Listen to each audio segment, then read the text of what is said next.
You know, when people think about World War II, they usually jump straight to the big battles or the Holocaust.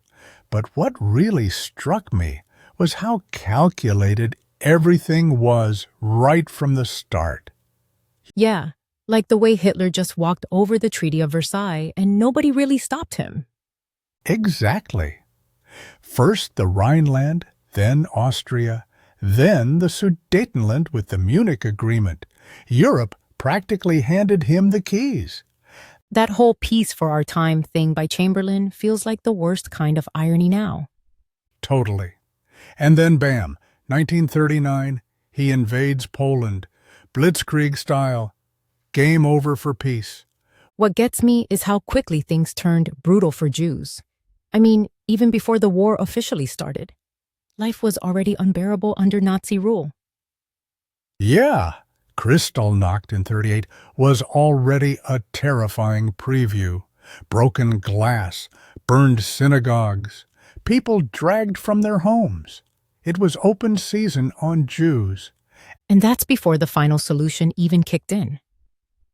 At first, it was segregation, emigration, restriction. Then it just escalated. The legal stuff, like the Nuremberg laws, that was the Nazis codifying racism into law. It wasn't chaos, it was bureaucratic cruelty.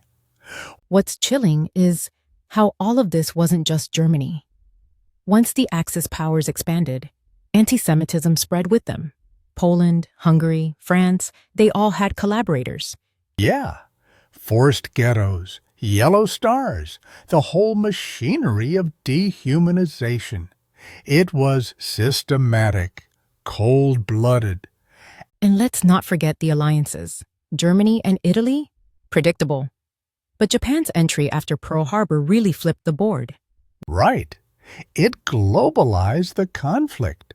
Suddenly, the U.S. was in, and the war wasn't just European anymore, it was everywhere.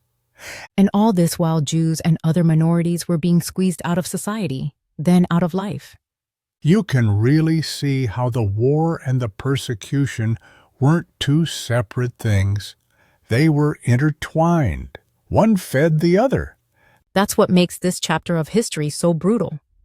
War gave the Nazis cover to do what they had always wanted: eliminate an entire people.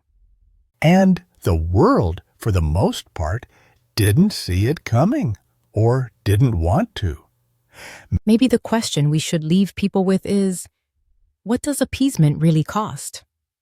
Or even scarier, what happens when hatred becomes policy and nobody says no?